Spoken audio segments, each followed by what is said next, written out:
Aloha Aina, and welcome to Voices of Truth One-on-One with Hawaii's Future, brought to you by the Kui'e Foundation.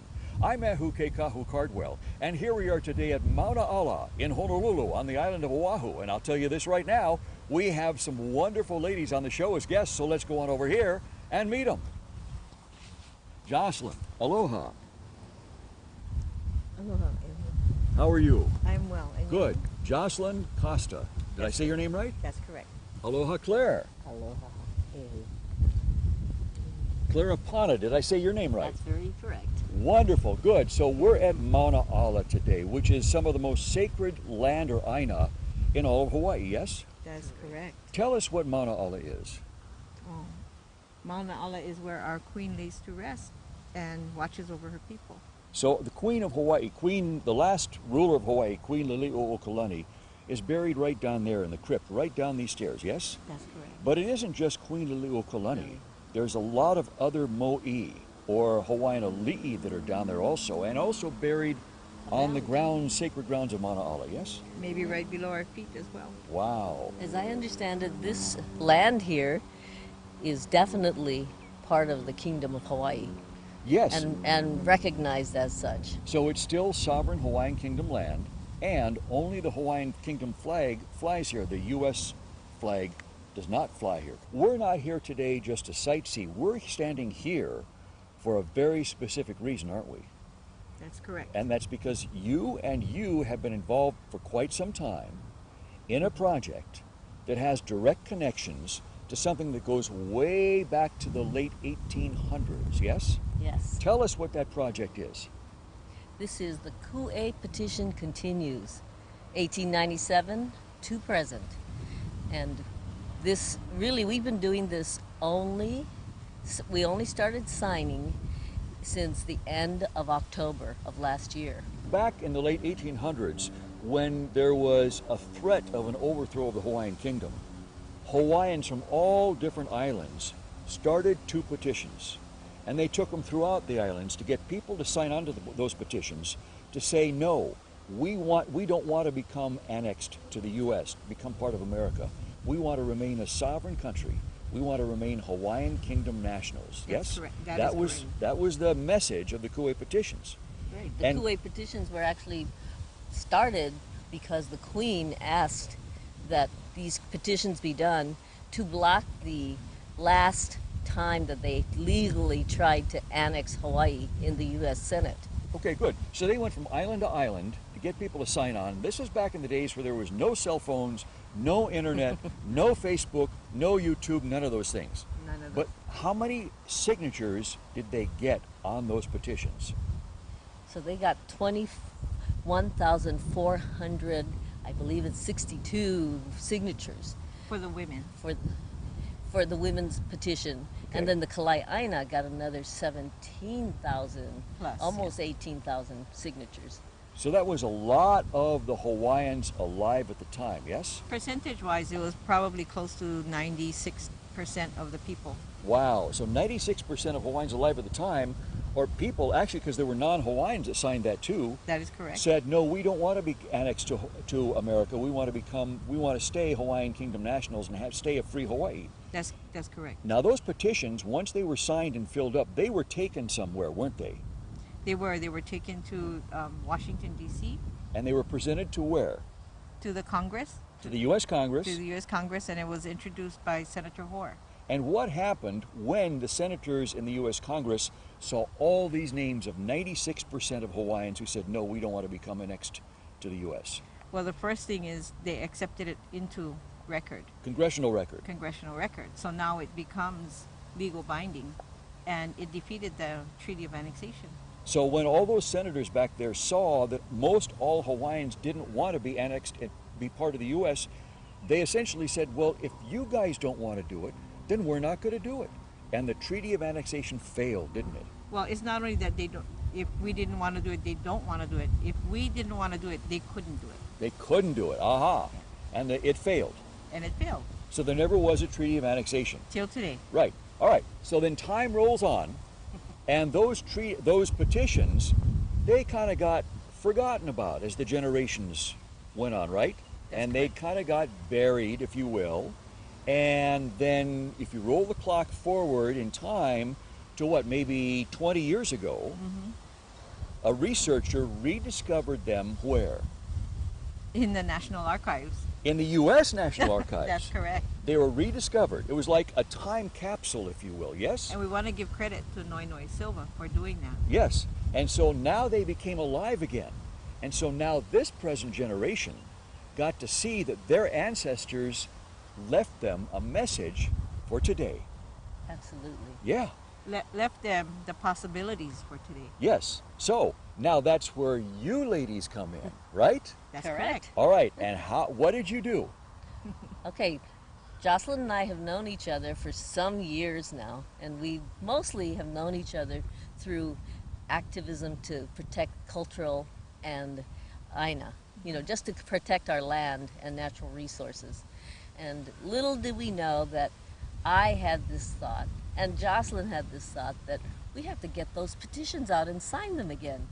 And when the Department of Interior of the United States came to get that consent from the Hawaiian people last June, and it became apparent that the people had become so much more educated, and every person practically that went up said, we are not annexed to the United States because we see that the Kui'e petition tells us that. And we knew that that meant it was time to start. The people were ready. Okay, but wait a minute, Claire. We just said that back in the late 1800s, the petitions went to Washington, D.C. The Congress looked at it, and as you said, Joyclynn, said, if you don't want to be annexed, we can't. That's correct. So then why is the U.S. Department of Interior coming back today to still try to do it? Both you ladies wanted to send out, once again, over 100 years later, a very clear, distinct message to the U.S. federal government that says, we didn't want it back then, and we still don't want it now, yes? That's correct. And you used the Kui'e petitions That's correct. to start to have people that are alive today to add their names. We continue the petition because we didn't start it. Right. It's started with the kingdom, it's going to stay with the kingdom, and it's going to be with the kingdom right through. You guys both had the idea to get the Kui'e petitions and start adding names from today on there, yes? Yes. Wonderful. And I'm going to bet you, correct me if I'm wrong, Joyclynn, but I'm going to bet you that some of the people that are signing today have ancestors who also signed over 100 years ago, yes? What we're doing is we took the Kui'e petition that Noynoy brought back, had the families find their kupuna Find their ancestors. and affix their names with the page and the line number, their kupuna also signed. So they signed right next to their ancestors? No, their ancestors' page and line number is recorded next to their name, so they can now cross-reference back to their kupuna of the petition. Wow, wow, okay. But now there's something else that happened, Claire, with the Kui'e petitions today, and that was, up to very recently, the Kui'e petitions was a paper petition. Literally, it was hard copy, it was bound in a book, Yes. but it was never digitized, it was never put online, it was never, so you could go on a computer and search for a name, correct? Right. As Kanakama Ole, or Hawaiian people, we really go by the ho'ailona, or the signs. And I have to say that one of the most clear signs for myself that this is what our ancestors, our kupuna, want us to do, what our queen wants us to do, is that my sister, who is a fabulous person, but not really into knowing the politics or the history of Hawaii and the Hawaiian kingdom, was literally woken out of her sleep for months to say, get up and start working on that database. So she has taken, with the help of volunteers, the 21,400 plus names and put them on a digitized database so that people can more easily find their kupuna and connect right to them. And it's alphabetized. So your sister, who really hasn't any connection with the history of this stuff, was awakened night after night and told to do this. Yes, for months. That's amazing. And she obeyed. She listened to the call. She answered the call. Yes. Amazing. How long did it take her to do that? It took her 5 months. Wow. So people can now go and search by name in the Kui'e petitions. That's never been possible before. You know, there was an effort made by the Office of Hawaiian Affairs, which is a state entity, now the state of Hawaii. And actually my sister was able to get that information, and it was so full of mistakes. The effort that was done there was so incomplete and incorrect that she just said, I have to start over again, which she did. And so she double, triple, 4 times, 5 times checks the name, has other people check those names, because she knows how important this is, even though she may not be as, how we say, Kui'e, or standing our ground for our land and our country. She has changed the game for us. Big time. And for myself, knowing my sister, I know that this was our kupuna. This was our ancestors. It is the will that they want to come forward. They don't want to be ignored. They did it once, they were successful, and they were ignored. And this is not going to happen to them again. Wow, that's amazing. All right, so your sister Cindy spent about 5 months putting this together with the help of some people. It's now done, yeah? It's done. It's done. Done. Okay, good. So that brings you two back in the picture, and now you guys have it, and you're taking it around, aren't you? That's correct. All right. And a lot of people go, well, I don't think my ancestor signed. And I said, well, it's in alphabetical order. Let's look.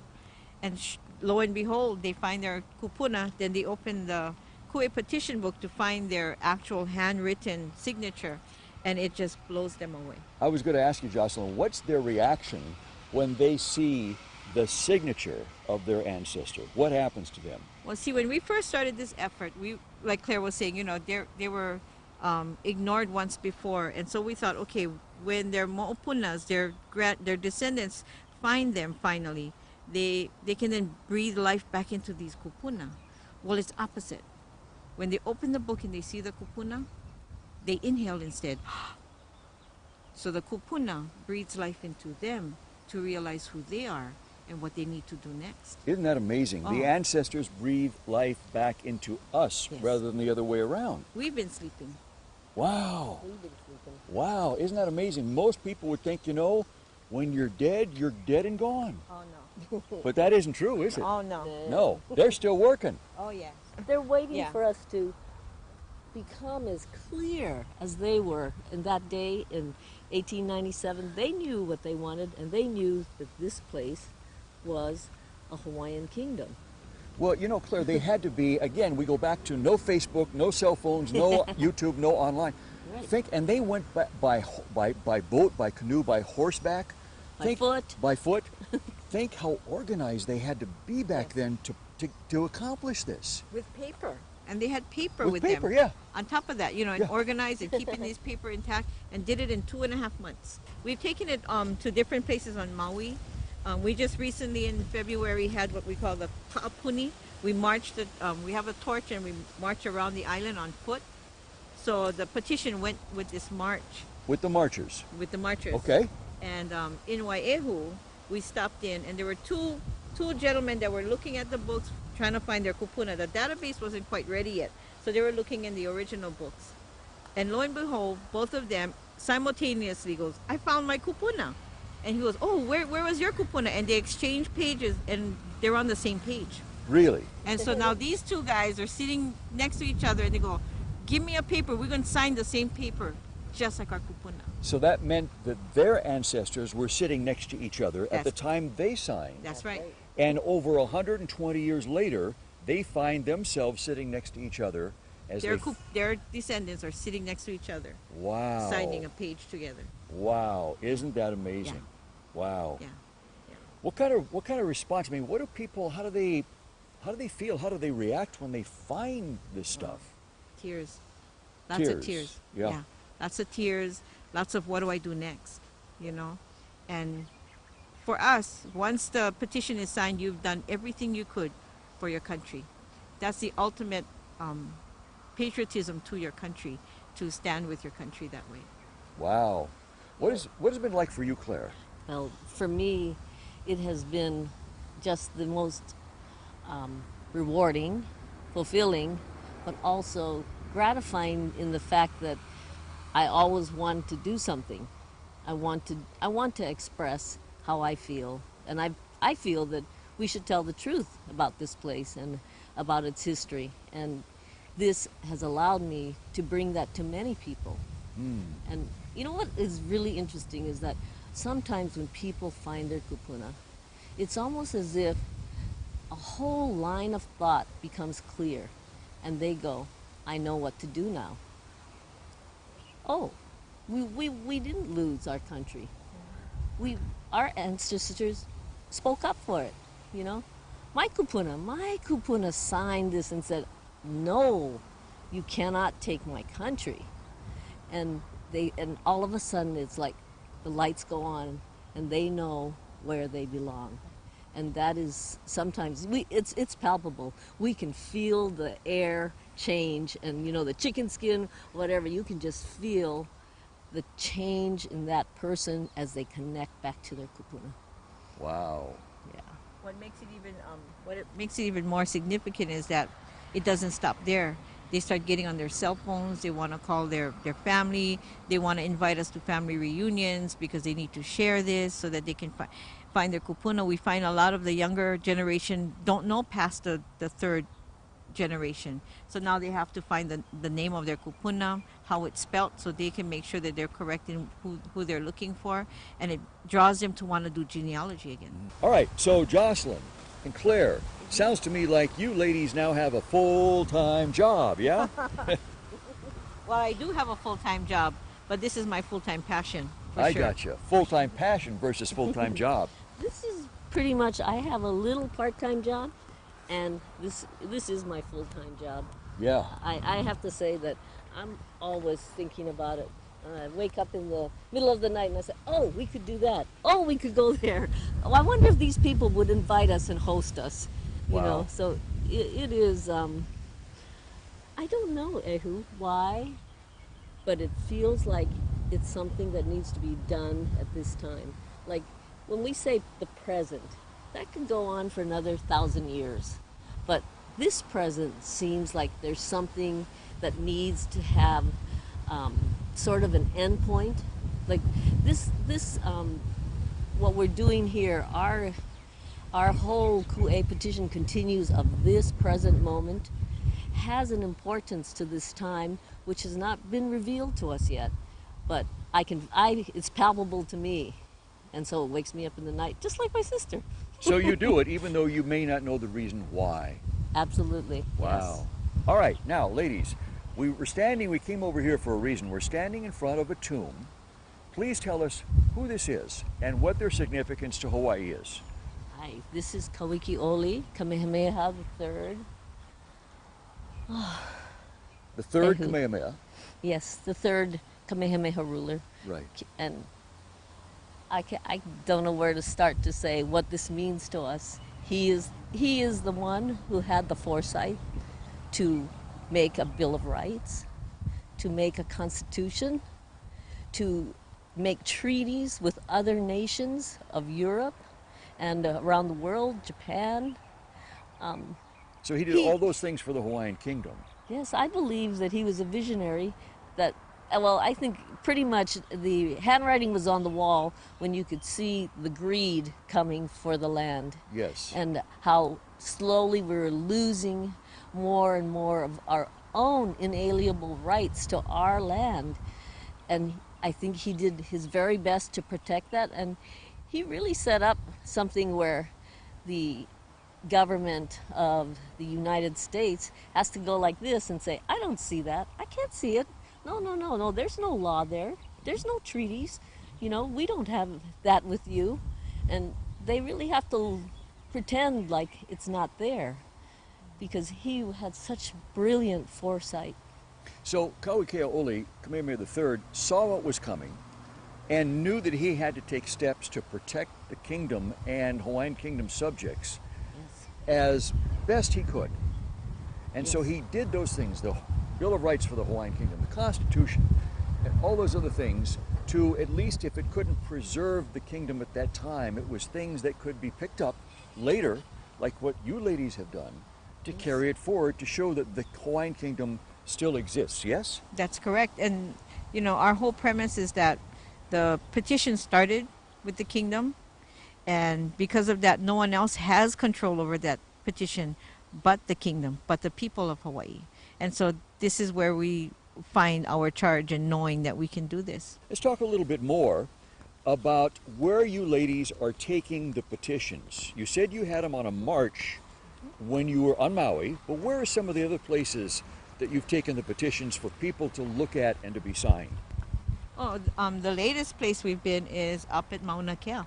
The reaction was somber, and heartfelt, because already the action that they were taking up in Mauna Kea just came full circle for them when they knew what their kupuna represented for Mauna Kea as well. So they're up there trying to protect Mauna Kea, the Aina, the mountain, That's right. from desecration, from another telescope going up there. That's correct. And then you ladies come up with the Kui'e petitions, That's correct. and all of a sudden they kind of feel like, wow, this thing has come full circle, huh?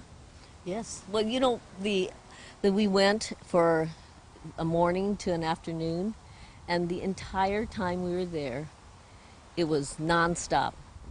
Every single person who was doing the Kui'e petition was busy, and we signed people, helped them find their kupuna for 8 hours. People drove all the way up to the Pu'uhuluhulu just to sign the petition, just to be with the kupuna signs and help to put them up there at Pu'uhuluhulu.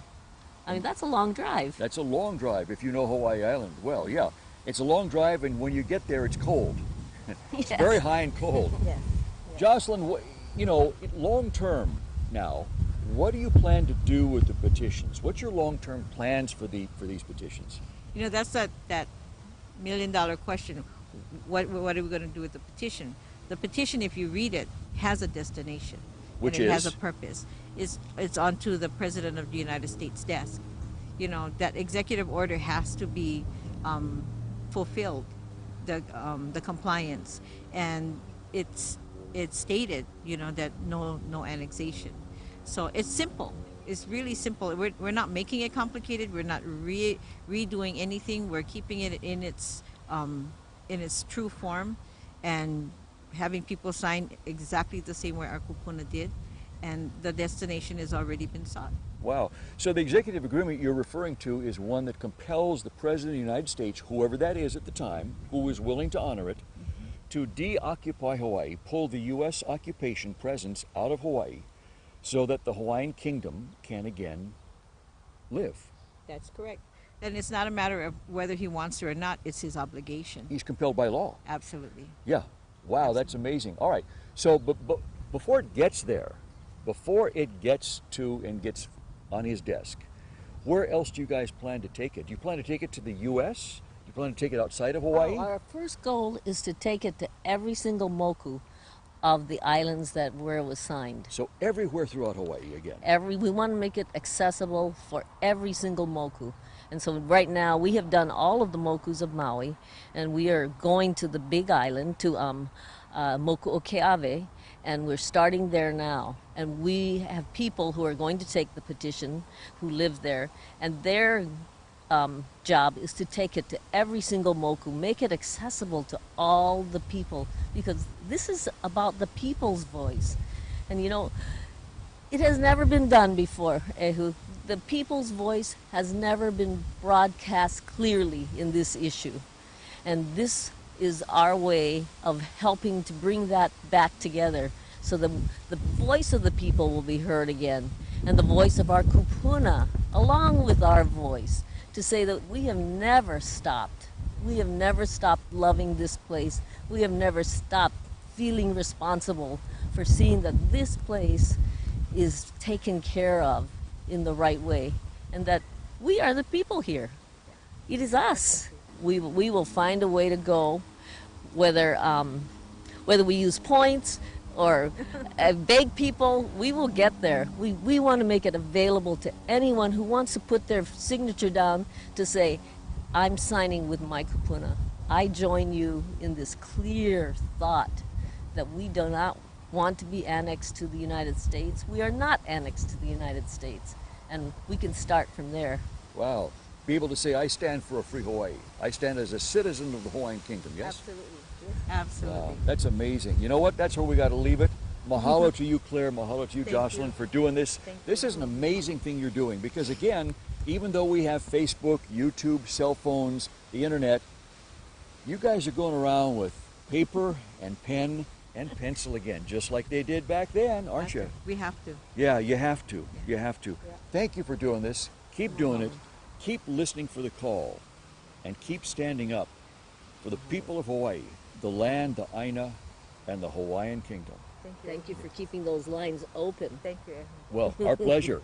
And mahalo to our viewers for joining us on this visit at Mauna Ala with Joyclynn and Claire. Remember, you can watch us on the web 24/7 on voicesoftruth.tv.com, and you can like Voices of Truth One-on-One with Hawaii's Future on Facebook. I'm Ehu Keikahu Cardwell for the Kui'e Foundation, and along with Claire and Joyclynn, until next time, ahui ho!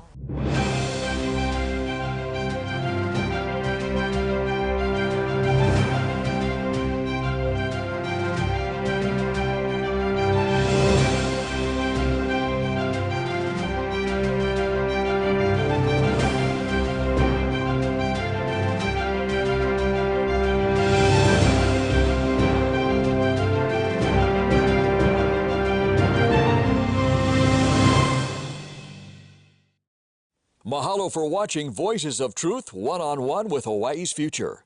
Watch us on the web 24/7 at voicesoftruth.tv.com. You'll find all our shows, including this one, in case you want to see it again or share it with family and friends. Also view our weekly video commentaries at freehawaiitv.com. And check out our blog, published daily, at freehawaii.info. It's all part of the Free Hawaii Broadcasting Network.